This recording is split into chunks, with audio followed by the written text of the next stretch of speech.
Dear all, a unique grantha that is Tattva Sutra is going on, and in chapter number 2, after discussion regarding the thoughts in up to Sutra number 7, yesterday we had made a discussion regarding the symptoms of Jiva. What is the symptom of jiva, and what are the types that we had discussed? That the symptom of jiva is upyog, that is the concentration. Whatsoever we do, we get the achievement in that only if we do it with the concentration.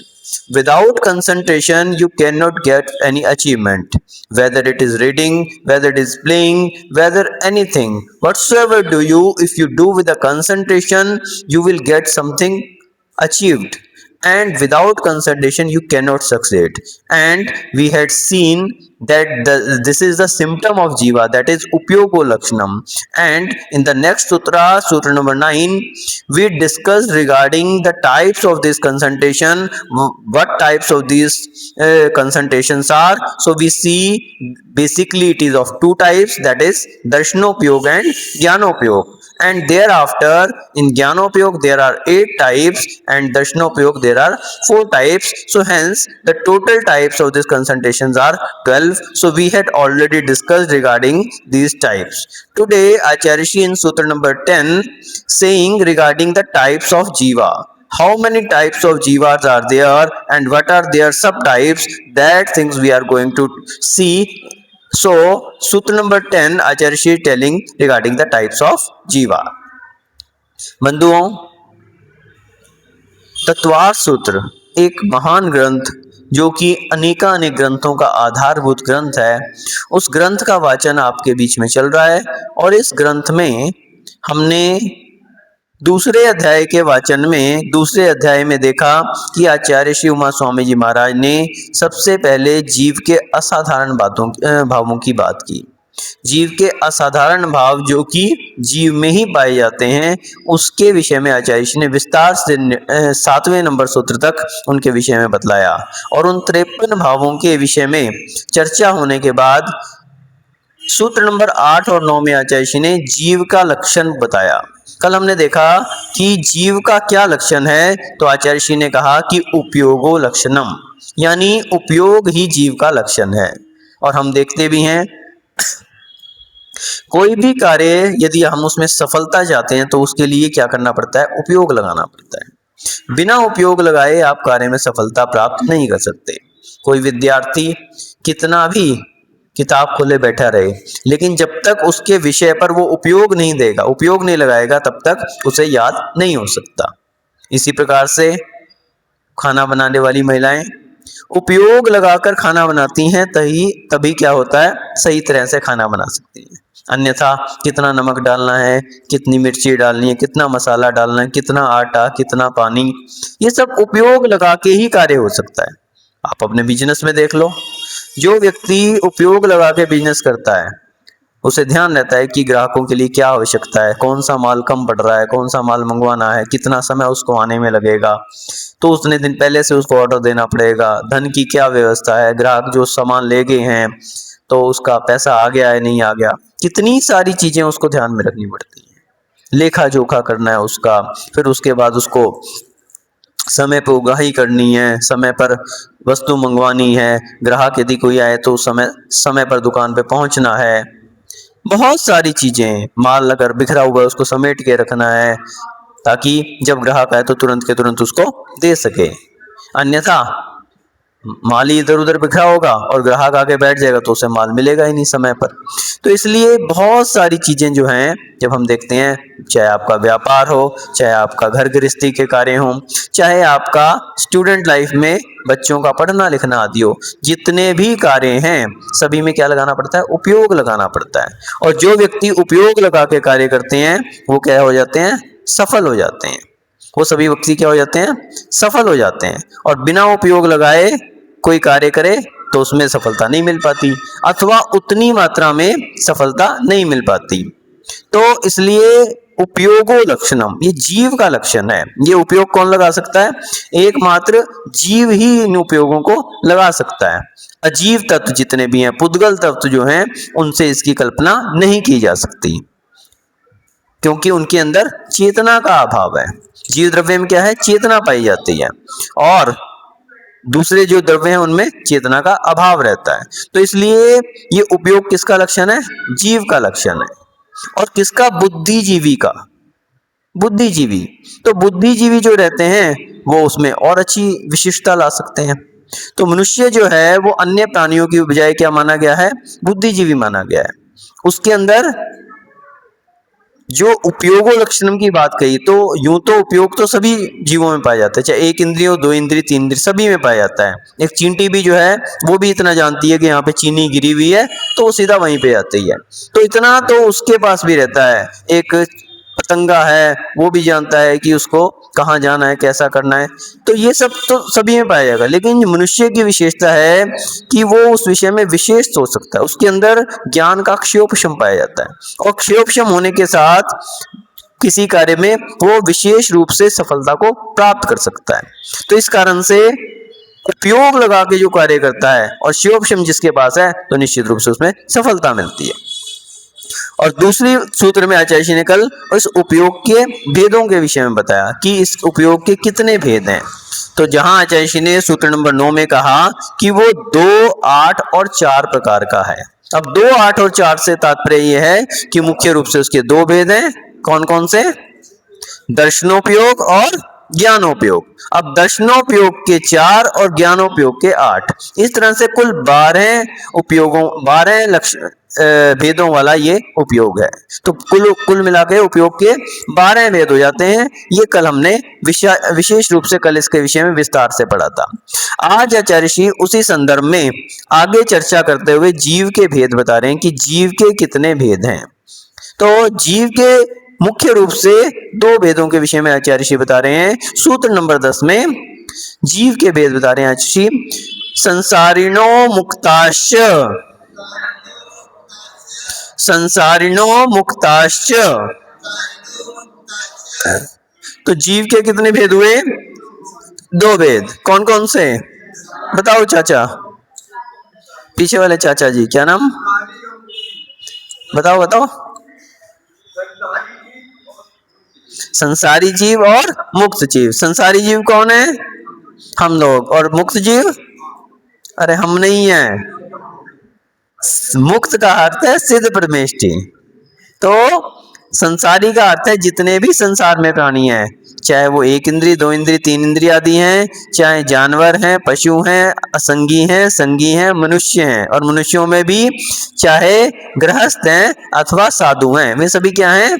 संसारी हैं, संसार में ही भटक रहे हैं अभी। और मुक्त जीव कौन है? सिद्ध परमेष्टि। तो अरिहंत भगवान भी जो हैं, जब तक संसार में है तो वो भी संसारी ही हैं। एकमात्र सिद्ध परमेष्टि ही वो मुक्त जीव हैं। क्यों? क्योंकि मुक्त कौन है? जिन्होंने कर्मों से मुक्ति प्राप्त कर ली है, वो कौन है? मुक्त जीव हैं। संसारी जो कर्मों से अभी मुक्त नहीं हुए हैं, संसार अवस्था में भटक रहे हैं। और मुक्त जीव कौन है? जिन्होंने कर्मों से मुक्ति प्राप्त कर ली है, वो मुक्त जीव हैं। तो इस प्रकार से हमने देखा कि जीव के 2 भेद हैं, एक संसारी जीव। अब संसारी जीव से क्या तात्पर्य हुआ? वार्षानुपेखा में भी दोपहर में हमारा स्वाध्याय चल रहा है, तो उसमें संसारानुप्रेक्षा की बात आई। तो वहां पर संसार के विषय में चर्चा की कि संसार यानी क्या। तो संसरति इति संसारा। संसार का अर्थ मात्र ये जो आपको दिख रहा है, ये टीकमगढ़, ये ललितपुर, ये उत्तर प्रदेश, ये मध्य प्रदेश, ये भारत, ये अमेरिका, ये चीन, और ये जो पूरा विश्व है, मात्र ये संसार नहीं है। संसार का एक दूसरा अर्थ भी है। कौन सा? आपके अंदर का जो संसार है, वो संसार भी, क्योंकि वो संसार आपके लिए महत्वपूर्ण है। ये संसार तो अनादिकाल से है, बना हुआ है, मिटता है, बढ़ता है, फिर इसके रूप बदलते रहते हैं। तो ये तो एक अलग चीज है, और इसके बने रहने से अपने को कोई अंतर पड़ता भी नहीं है। कौन क्या कर रहा है, ललितपुर में क्या हो रहा है, मध्य प्रदेश में क्या हो रहा है, उत्तर प्रदेश में क्या हो रहा है, पंजाब में क्या हो रहा है, इंडिया में क्या हो रहा है या विदेशों में क्या हो रहा है, उससे अपन को कोई अंतर पड़ने वाला नहीं है। हमें जो अंतर पड़ता है वो हमारे संसार से पड़ता है।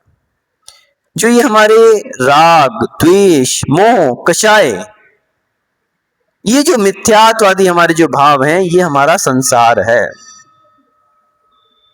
हमारे जितने भी लोग संपर्क में आते हैं, चाहे वो हमारी पत्नी है, चाहे हमारे बच्चे हैं, पिता हैं, माता हैं, सगे संबंधी हैं, अथवा मित्र आदि हैं, शत्रु आदि हैं, जितने भी लोग हमारे संपर्क में आते हैं, घर का नौकर हो सकता है, अथवा आपका सहपाठी हो सकता है, ऑफिस में आपका जो दूसरे ऑफिसर वगैरह हैं वो हो सकते हैं, या आपके साथ काम करने वाले व्यक्ति हो सकते हैं।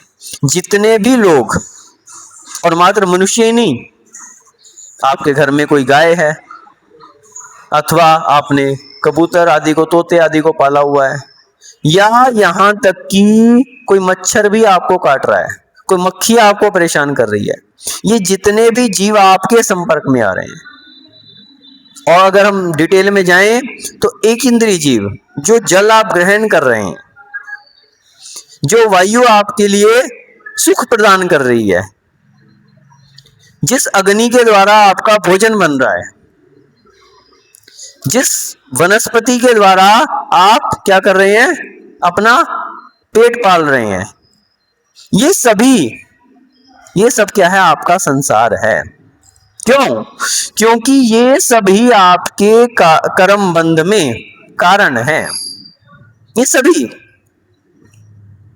आपके अंदर जो भी मिथ्यात्व भाव आ रहा है, कषाय भाव आ रहा है, राग भाव आ रहा है, वो किनके कारण आ रहा है? इन्हीं सब के कारण आ रहा है। आपको कर्म बंध में यदि कोई कारण है तो यही है। तो जब हम संसारी और मुक्त की बात करते हैं, तो मुक्त जीव तो वो हैं सिद्ध परमेष्ठी, जिन्होंने इन सब से पार हो चुके हैं, जिनको अब किसी से कोई वास्ता नहीं रहा है और सिद्धालय में जाके विराजमान हो गए हैं। लेकिन हम मुक्त नहीं हो पा रहे। क्यों नहीं हो पा रहे? इस संसार के कारण। संसरती संसारा, इसी संसार में हम लोग बार बार भटकते जा रहे हैं। तो इस प्रकार से हम देखते हैं कि दो प्रकार का संसार हो सकता है, एक तो हमारे अंदर का संसार और एक बाहर का संसार। तो बाहर का संसार तो कारण है किसके लिए? अंदर के संसार का। हम बाहर के संसार, और यूं कहें कि एक प्रकार से अंदर का संसार कारण है बाहर के संसार का। बाहर से हमारे राग द्वेष आदि जो मित्र संबंधी, सगे संबंधी आदि जो हैं, उनके कारण हम राग द्वेष करते हैं। कोई हमारा बेटा है तो उससे हम राग करेंगे, और कोई पड़ोसी का बेटा है उससे हमारे लिए कोई मतलब नहीं रहेगा। कोई शत्रु है तो उससे हम द्वेष करेंगे, कोई हमारा हितैषी है उससे हम राग करेंगे। तो ये जो राग और द्वेष हमारे साथ लगा हुआ है, यही वास्तविकता में संसार का कारण है। इसी के कारण हमारे बाहर के लोगों के कारण हमारे को राग द्वेष हो रहा है। और यूं कहें कि जब तक ये राग द्वेष आदि हैं, तब तक बाहर के लोगों से हमारा नाता है। जिस दिन ये राग द्वेष हमारा समाप्त हो गया तो क्या होगा? मुनि महाराज को देखो, सभी से उन्होंने, चाहे उनके सगे संबंधी थे, चाहे उसके हितैषी थे, चाहे उनके शत्रु थे, सभी से राग द्वेष का त्याग कर दिया। और राग द्वेष का त्याग करके क्या हो गया? समता भाव को धारण कर लिया। अब उन्हें इससे मतलब नहीं कि चाहे उनके पिताजी आ जाएं तो भी आशीर्वाद देंगे, और चाहे गृहस्थ अवस्था का पुत्र आ जाए तो उसको भी आशीर्वाद देंगे, चाहे शत्रु भी क्यों ना आ जाए उसको भी आशीर्वाद देंगे। तो जो कर्म बंध में कारण है वो क्या है? ये राग द्वेष है, और ये अपने हाथ की बात है। बाहर का संसार तो अपने हाथ की बात नहीं है, लेकिन अंदर का संसार हमारे स्वयं के हाथ की बात है। यदि हमने अंदर के संसार को कंट्रोल कर लिया, यदि अंदर के संसार को समाप्त कर लिया, तो बाहर का संसार बना भी रहे उससे हमें अंतर पड़ने वाला नहीं है। भरत चक्रवर्ती, एक उदाहरण आता है कि भरत चक्रवर्ती 6 खंड के अधिपति, 6 खंड के अधिपति, जिनके लिए राज्य का संचालन करना, और कितना? 6 खंड का राज्य जिनके लिए संचालन करना है, 96,000 रानियां, कितने सारे उनके कुटुंबीजन, लेकिन कैसे रहते थे? वैराग्य के रूप में। सभी कार्य करते हुए भी, सभी कार्यों को करते हुए भी क्या करते थे? अपने अंदर में लीन रहते थे, अंदर में लीन रहते थे, अपनी षठ आवश्यक क्रियाओं को समय पे करते थे। कितना भी राज्य का महत्वपूर्ण कार्य आ जाए, लेकिन सबसे पहले स्नान करके भगवान के दर्शन करना, अपने मुनियों के लिए आहार आदि देना, जो अपने षट आवश्यक कर्तव्य हैं उनका निर्वाह करने के बाद ही वो राज्य कार्यों को संचालन करते थे। और आप लोग सुबह से दुकान की चिंता लग जाती है, सुबह हुई और खटाखट से दुकान पे पहुंचना, यानी 6 खंड के अधिपति को भी इतनी चिंता नहीं है जितनी आपको अपनी दुकान की चिंता है। सोचो राजू भैया, बताओ। उनको ये पता है कि अपन को प्रवचन में समय में पहुंचना है, और आपको ये पता है कि दुकान पे समय में पहुंचना है। प्रवचन तो रोज होते ही रहते हैं, कोई बात नहीं, 10 मिनट बाद भी पहुंच जाएंगे, समझ में आए या ना आए कोई बात नहीं। तो ये जो है ये संसार का कारण है, और यदि इस संसार से आप बचना चाहते हैं, निकलना चाहते हैं, तो क्या करना पड़ेगा? उस वैराग्य को हमें उत्पन्न करना पड़ेगा। उन धार्मिक क्रियाओं को क्या देना पड़ेगी? इंपॉर्टेंस देनी पड़ेगी। जो लोग संसार में रहते हुए ये मान लें कि हम तो ऐसे ही अच्छे हैं, वो हमेशा संसार में ही भटकते रहेंगे। राजू भैया, आप ऐसे ही अच्छे हो या आपको आगे कोई मुनि महाराज आदि बनने का भी इच्छा है?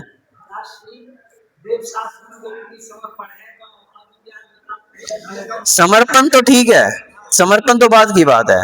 समर्पण यदि वास्तविक समर्पण होता है तो वो कब होता है? जब वैसा बनने की इच्छा होती है। गुणों के प्रति अनुराग कब उत्पन्न होगा? जब उन गुणों को धारण करने की भावना होगी। वंदे तद्गुण लब्धे। एक नमस्कार ऐसा भी होता है कि चलो महाराज हैं, नमोस्तु कर लो, और एक नमस्कार श्रद्धा से होता है, भक्ति से होता है, उसके लिए व्यक्ति तड़पता है। सुबह से उठता है तो उसको भगवान के दर्शनों की एक तड़प लगती है, कब मैं फटाफट से नहा धो के और मंदिर पहुंच जाऊं, भगवान के दर्शन कर लूं जाके, जीवन सफल हो जाए, मेरा आज का दिन तो सफल हो जाए। तो ये कब होती है? जब जिसको भगवान बनने की इच्छा होती है। गुरुओं के प्रति जिनका बहुमान रहता है, जिनके लिए स्वयं उस बाने को धारण करने की इच्छा रहती है अंदर से, कि ये घर गृहस्थी तो मैं चला रहा हूं, निकल नहीं पा रहा हूं इससे, कब इससे छूटूं और कब मैं उस मोक्ष पद पर अग्रसर हो जाऊं, उन मुक्त जीवों की श्रृंखला में अपना नाम लिखा दूं, कब मैं उस पथ पे कम से कम अग्रसर हो जाऊं। तो जो व्यक्ति ऐसा समर्पण भाव लाता है, जिसके अंदर ये समर्पण भाव रहता है कि हाँ वंदे तद्गुण लब्धि, उन गुणों को प्राप्त करने की जो अभिलाषा रहती है, वो ये नहीं देखता कि अभी महाराज पहुंचे कि नहीं पहुंचे प्रवचन में, वो ये नहीं देखता कि माइक चालू हुआ या नहीं हुआ। उसको तो मतलब है महाराज अगर कमरे में भी हैं तो कमरे में पहुंच जाएगा अपने टाइम से। हमारे ये क्या नाम से घेवरचंद जी, वो ये नहीं देखते कि माइक चालू हो गया, अभी तो महाराज आ रहे हैं, अभी तो आएंगे, बैठेंगे, मंगलाचरण होगा, कुछ नहीं। वो तो 8:20 हुए तो बस अपनी पूजन करी, सीधे महाराज के पास पहुंच जाएंगे, बस महाराज, और प्रार्थना करेंगे। क्यों? उस तत्वोपदेश को सुनने की जिनकी भावना है। दोपहर में हम देखते हैं कितनी धूप हो, 3:30 यानी 3:30, और 4 यानी 4, और 5 मिनट पहले पहुंच जाएंगे, कमरे में पहुंच जाएंगे निवेदन करने। क्यों? भावना है उनके अंदर उस तत्वोपदेश को प्राप्त करने की, और वास्तविकता में वही उसका सही अर्थ ले पाता है, वही उसमें कुछ प्राप्त कर पाता है जिसकी अंदर से भावना रहती है। ज्ञान के विषय में आया कि ज्ञान का शिवोपशम, आप लोग यहाँ पे क्लास पढ़ रहे हो तत्वार्थ सूत्र की, किस लिए पढ़ रहे हो? कि ज्ञान का शिवोपशम बढ़े। लेकिन ज्ञान का शिवोपशम यदि बढ़ाना है तो उसका क्या तरीका है? आचार्य श्री वीरसेन महाराज, जिनके लिए क्या कहा? कली काल सर्वज्ञ, एक ऐसे जिनका इतना प्रचंड ज्ञान था कि जिनके लिए कली काल सर्वज्ञ की उपमा दी गई। बाल की खाल निकालने वाले जिन्हें कहा जाता था। बोले यदि आपको बाल की खाल निकालने वाले किसी महाराज से मिलना है तो आचार्य वीरसेन महाराज से मिलो। एक छोटी सी बात को भी वो इतनी डीपली जाके समझते थे, इतनी डीपली उसका अध्ययन करते थे कि उनके लिए कहा जाता कि बाल की खाल निकालते हैं। बालचंद जी, आपने कभी बाल की खाल निकाली है क्या? आपका तो नाम ही बालचंद है। कभी देखो बाल की खाल निकलती है कुछ? कभी निकाल के देखी बाल की खाल? तो बाल की खाल यानी क्या? ऐसा नहीं कि आप अपना बाल निकालो और उसमें से खाल निकालने का प्रयास करो। बाल की खाल निकालने का अर्थ है कि एक छोटी सी बात को भी बहुत अच्छे से समझने का प्रयास करना। मोहना जी, आपने देखा कभी बाल की खाल निकाल के? आपके बाल ही नहीं बचे ज्यादा, अब क्या खाल निकालोगे? पहले ही खाल निकल आई पूरी। वो तो अकलंक देव थे, समंत भद्र महाराज थे। तो वीरसेन महाराज की बात कर रहा हूं। धवला जी जिन्होंने लिखी, कितनी बड़ी उन्होंने रचना की कि धवला जी, कितनी पुस्तकें हैं उसकी? 39 पुस्तकें हैं। धवला, जय धवला, महाधवला, 39 पुस्तकें। 16 पुस्तकें धवला जी की, 16 पुस्तकें महाधवला की और 7 पुस्तकें जय धवला। 16 और 16 32 और 7 39 पुस्तकें। कितने सारे श्लोक हो गए? यानी लगभग 90-92 हजार श्लोक जो हैं उसमें उन्होंने मतलब इतना बड़ा प्रणयन किया, जिन्होंने 39 पुस्तकें जिन्होंने लिखी, कि जिसके लिए बतलाते हैं कि संपूर्ण द्वादशांग को जिन्होंने अध्ययन किया और डिटेल में तर्क के साथ जिसको पढ़ा और उसको उसके आगे षटखंडागम की जिन्होंने क्या लिखा, षटखंडागम के ऊपर उन्होंने कलम चढ़ाई। तो ऐसे वीरसेन महाराज धवला जी के अंदर ये बोल रहे हैं कि यदि आप ज्ञान का शिवोपशम बढ़ाना चाहते हैं, आप सब बढ़ाना चाहते हैं नहीं? कौन कौन बढ़ाना चाहता है ज्ञान का शिवोपशम? कौन चाहता है कि मैं इंटेलिजेंट हो जाऊं? सभी लोग चाहते हैं, आप नहीं चाहते क्या? पंडित जी तो पहले से ज्ञानवान है, उन्हें बढ़ाने की जरूरत ही नहीं है। पीछे वाले लोग, ज्ञान का शिवोपशम बढ़ाना है तो क्या तरीका है उसका बताओ मोहना जी, ज्ञान का शिवोपशम कैसे बढ़े? धवला जी में आचार्य वीरसेन महाराज ने इसका तरीका बताया कि ज्ञान का शिवोपशम बढ़ाना है तो उसका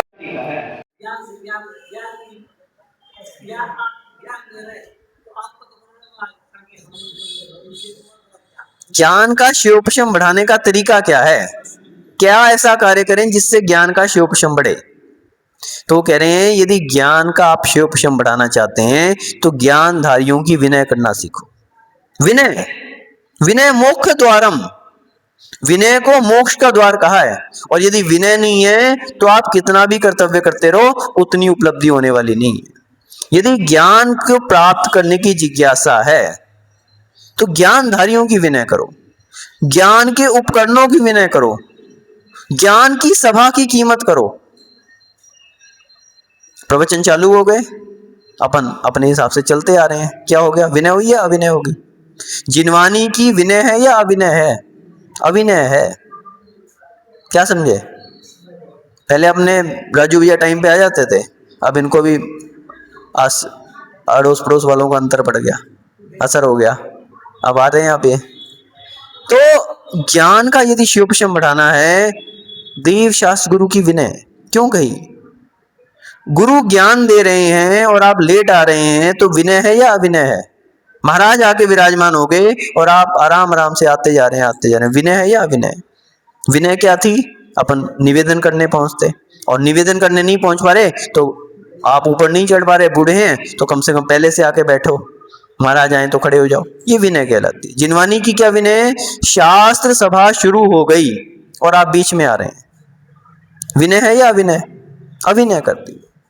विनय क्या थी? समय से पहले अपन 8:30 का टाइम है, 8:30 से अपन आगे बैठ जाओ, महाराज नहीं भी आए उस समय अपना कुछ स्वाध्याय कर लो। बहुत सारे लोग स्वाध्याय भी करते हैं मंदिर में बैठ के ना करके, पहले से यहाँ पे कर लो, तो उससे क्या होगा? दोनों काम हो जाएंगे, अपने समय का सदुपयोग भी हो जाएगा और साथ में ज्ञानधारियों की विनय भी हो जाएगी। सभा में पहले से विराजमान रहेंगे तो जब मैटर शुरू होगा तो आपको पूरा समझ में आएगा। और आधा मैटर निकल गया, आधे घंटे के प्रवचन में 15 मिनट का प्रवचन पूरा हो गया और अब आप आ रहे हो, अब क्या समझ में आएगा आपको बताओ? आधा अधूरा कभी समझ में आ सकता है क्या? और खतरनाक होता है, हमारे यहाँ एक कहावत है, नहीं, अधकल गजरी तो बात की बात है, वो तो ज्ञान प्राप्त करने की बात है। A little knowledge is a very dangerous thing, नीम हकीम खतरा ए जान। आपने सुना और आधा अधूरा सुन लिया, क्या हुआ? पूरा प्रकरण तो आपको मालूम नहीं है। कोई डॉक्टर की पढ़ाई कर रहा हो और आधी अधूरी पढ़ ले और दवाई देने बैठ जाए, क्या होगा? रिएक्शन हो सकती है। ऐसे ही आप लोग शास्त्र सभा में आ रहे हो और आधा अधूरा आपने सुन लिया, अरे महाराज ने ऐसी कही थी, अरे उससे पहले क्या कहा था वो तो सुना ही नहीं आपने, पूरी बात तो सुनी नहीं, बाद की बात सुनी और आपने उस पर प्रयोग करना शुरू कर दिया। तो और आपकी आत्मा के लिए हितकारी होने की बजाय क्या हो सकता है? अहितकारी हो सकता है। इसलिए कहते हैं कि ज्ञानधारियों की विनय करो, सभा की कीमत करो। ज्ञान की कीमत करोगे तो ज्ञान प्राप्त होगा, और ज्ञान की कीमत नहीं करेंगे तो ठीक है, जैसे चल रहा है अपना काम चलता रहेगा। तो यहां पर बात की संसारी जीव की, तो संसारी जीव का अर्थ मात्र बाहर का संसार नहीं है, अंदर का संसार। उस अंदर के संसार को हमें समाप्त करना है, ये राग द्वेष मोह आदि को समाप्त करना है। फिर बाहर के हमारे रिलेशन भले बने रहें। जब तक हम संसार में हैं तब तक संसार में रहते हुए भी कैसे रहना है? अलिप्त रहना है। जैसे एक कमल का उदाहरण आता है ना, आप लोग छेड़ाला में पढ़ते हैं ना, क्या पढ़ते हैं? क्या पढ़ते हैं? जलते भिन्न कमल है, जल से भिन्न है, जल में रहता है लेकिन उससे भिन्न है। और क्या उदाहरण दिया वहां पे? नगर नारी को प्रेम कादे में अमल है। 3 उदाहरण दिए वहां पे। सोना जो है कीचड़ में पड़ा रहे, लेकिन कीचड़ सोने के अंदर नहीं आ सकता। कितना भी सोने को आप कीचड़ के अंदर मिट्टी के अंदर दबा के रख लो, लेकिन वो मिट्टी या कीचड़ जो है वो सोने के अंदर प्रवेश नहीं कर सकता। लोहे को तो जंग लग जाएगा, लेकिन सोने को कोई नहीं अंतर पड़ेगा। कादे ते भिन्न अमल है। और नगर नारी को प्यार, नगर नारी यानी वेश्या। तो वेश्या का प्यार कैसा होता है? पैसे से होता है, उसको व्यक्ति से कोई मतलब नहीं है उसको। उसका प्यार वास्तविकता में किससे? उसके धन से है। जब तक उसके पास धन है तब तक वो प्रेम का दिखावा करती है, और जहां उसके पास कुछ नहीं बचा तो अपने पास शास्त्रों में उदाहरण है, उठा के नाले में पटक दिया चारुदत्त को। जब तक उसके पास धन था तब तक तो उसको प्रेम आलाप करती रही, और जहां उसका धन समाप्त हुआ उठा के विष्ठा में पटक दिया। तो ऐसा जो नगर नारी का प्रेम है वो कैसा होता है? उसके धन से होता है। तो उसी प्रकार से संसारी जीव संसार में रहता है लेकिन उससे अलग रहता है, अलिप्त रहता है, अपने कर्तव्यों की पूर्ति करता है, लेकिन उसका प्रेम किससे होता है? अपनी आत्मा से होता है। निज आत्म धर्म को प्राप्त करने की उसकी भावनाएं रहती हैं। तो संसारी जीव का लक्षण यही बताया कि जो जीव के जो 2 भेद बताए उसमें एक संसारी और एक मुक्त। तो संसारी जीव कौन है? जो संसार में भ्रमण कर रहे हैं, अभी जिनके लिए मुक्ति की प्राप्ति नहीं हुई, वे सभी संसारी हैं। मुनि महाराज भी हैं, भले मुक्त होने के पथ पर अग्रसर हैं, लेकिन अभी क्या हैं? संसारी हैं। यहां तक कि अरिहंत परमेष्ठी भी यद्यपि उन्होंने 4 कर्मों का क्षय कर दिया, लेकिन 4 कर्म अभी भी उनके बाकी हैं, इसलिए वो भी क्या हैं? संसारी हैं। एकमात्र सिद्ध परमेष्ठी वो क्या है? मुक्त जीव हैं। वो मुक्त जीव हैं। क्यों? क्योंकि वो संसार से मुक्त हो चुके हैं, और जो मुक्त हो चुके हैं वो कभी संसार में वापस नहीं आते। एक बार जिन्होंने मुक्ति को प्राप्त कर लिया, जीव के लक्षण की यहाँ पे बात कर रहे हैं, जीव के भेद की बात कर रहे हैं, तो जीव द्रव्य की ये विशेषता है कि एक बार जिसने स्वभाव को प्राप्त कर लिया वो कभी विभाव को प्राप्त नहीं होता। जीव द्रव्य अनादिकाल से विभाव में भटक रहा है, कभी नरक गति में जा रहा है, कभी स्वर्ग गति में जा रहा है, कभी देव गति, अनेकों गतियों में भटक रहा है, 84 लाख योनियों में भटक रहा है, विभाव परिणति में है। क्यों? पुद्गल का संयोग लगा हुआ है। कौन से पुद्गल का? इस शरीर का। कर्म रूपी परमाणुओं का, जो कर्म रूपी पुद्गल परमाणु हैं वो इस शरीर से, इस जीव से क्या हुए हैं? लिप्त हुए हैं। तो ये क्या है? अशुद्ध अवस्था है। शुद्ध निश्चय के दृष्टिकोण से तो जीव शुद्ध ही है, कर्मोपाधि रहित। वहां पर आलापत्ति में इस विषय में खुलासा किया कि शुद्ध निश्चय नियत से जीव क्या है, शुद्ध ही है, त्रिकालवर्ती शुद्ध है, लेकिन कैसे, एकमात्र शुद्ध निश्चय नियत के, सर्वथा नहीं लगा लेना। तो शुद्ध निश्चय नियत से तो वो शुद्ध ही है, लेकिन अशुद्ध निश्चय नियत से कैसा है, कर्मोपाधि सहित है, कर्म रूपी पुद्गल से वो जुड़ा हुआ है, उससे संश्लेष संबंध को प्राप्त किए हुए है। जैसे ही कोई कर्म हमारा उदय में आता है तो हमें उससे नए कर्मों का बंध होने लगता है। क्यों, हम अपने भावों पर नियंत्रण नहीं रख पाते, तो नए कर्म का बंध हो जाता है, पुराने कर्म छूटते रहते हैं, नए कर्म नए सत्ता में बनते जाते हैं, और ये संबंध अनादिकाल से चलता आ रहा है। इस कारण से ये जीव क्या है, संसारी है, अशुद्ध है। लेकिन एक बार जिसने शुद्ध अवस्था को प्राप्त कर लिया, एक बार सभी कर्मों को समाप्त कर दिया और शुद्ध सिद्ध अवस्था को प्राप्त कर लिया, तो क्या हो गया, कभी वो वापस अशुद्ध अवस्था को नहीं प्राप्त। ये जितनी भी हमारी अवस्थाएं हैं, ये क्या हैं, ये सब अशुद्ध पर्याय हैं। आलापत्ति में इसके विषय में आया कि जो द्रव्य व्यंजन पर्याय है वो दो प्रकार की है, एक स्वभाव द्रव्य व्यंजन पर्याय और एक विभाव द्रव्य व्यंजन पर्याय। तो विभाव व्यंजन पर्याय वो कौन सी है, नर नारकादि पर्याय अथवा चतुर्शीति लक्ष्य योन्या। तो ऐसा सूत्र वहां पर कहा कि ये सब विभाव व्यंजन पर्याय हैं, नर पर्याय, नारक पर्याय और देव पर्याय, ये सब क्या है, विभाव द्रव्य व्यंजन पर्याय हैं। और स्वभाव द्रव्य व्यंजन पर्याय किंचित न्यून, अंतिम शरीर से किंचित न्यून शुद्ध सिद्ध पर्याय, चरम शरीरात किंचित न्यून सिद्ध पर्याय। तो वहां पे ये सूत्र दिया कि जो स्वभाव द्रव्य व्यंजन पर्याय है वो क्या है, अपने शरीर से, अंतिम शरीर से किंचित न्यून क्या है, वो सिद्ध पर्याय है। सिद्धों की अवगाहना कितनी होती है, जो अंतिम शरीर है उससे थोड़ी सी कम। वो थोड़ी सी कम क्यों होती है, जो पोले भाग हैं वो ठोस हो जाते हैं। जैसे आप देखते हैं कि नाक के अंदर जो छेद है, तो इसमें जो आत्मा के परमाणु हैं वो थोड़ा सा उसमें गैप है, वो गैप समाप्त हो जाता है। मुख खोलते हैं तो मुख के अंदर जो गैप है, कानों के अंदर जो छेद हैं, जितने भी छिद्र आदि हैं, वो जो उसमें जो आत्म परमाणु है उसमें जो गैप है वो गैप समाप्त हो जाता है और वे ठोस हो जाते हैं। तो ठोस होने से वो जो उनका अवगाहना है वो किंचित न्यून, थोड़ी कम हो जाती है, तो वो क्या है, सिद्ध पर्याय है। और एक बार जिसने सिद्ध बने को प्राप्त कर लिया, अब वो दोबारा संसार में नहीं आता।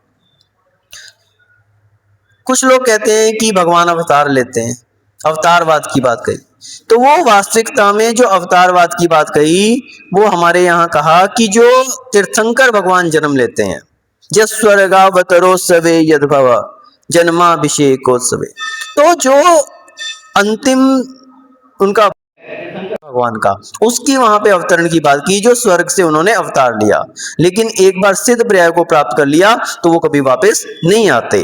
काले कल्पशतेपि गते शिवानाम न विक्रिया लक्ष्या उत्पादोपि स्याद त्रिलोक संभ्रांति कर्णपटु।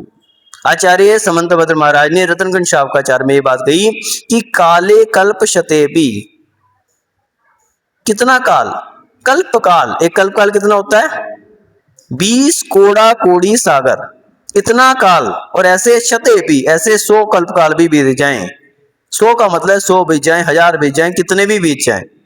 काले कल्पशतेपि गते शिवानाम, जो शिवानाम यानी कि शिव को प्राप्त हो चुके हैं, मोक्ष को प्राप्त हो चुके हैं, न विक्रिया लक्ष्या, उनमें कभी विकार उत्पन्न नहीं हो सकता, वो कभी वापस नहीं आ सकते। उत्पादोपि स्यात्, कितना भी बड़ा उत्पाद हो जाए, तीनों लोकों में विभ्रांति उत्पन्न करने वाला, तीनों लोकों में हलचल पैदा करने वाला उत्पाद भी हो जाए, तो भी शिव गति को प्राप्त जीव जो हैं वो कभी वापस नहीं आते। तो ऐसे मुक्त जीव होते हैं। तो यहाँ पर हमने जीव के लक्षणों के भेदों के विषय में देखा कि 2 प्रकार के जीव हैं, एक जो संसार में भटक रहे हैं वो क्या है, संसारी जीव हैं, और एक मुक्त जीव हैं जो सिद्ध परमेष्ठी हैं। इस प्रकार से जीव के मुख्य 2 लक्षण कहे। कल हम आगे संसारी जीव के भेदों के विषय में पढ़ेंगे। इस प्रकार से यहाँ पे सूत्र नंबर 10 में आचार्य जी ने जीव के भेदों की व्याख्या की।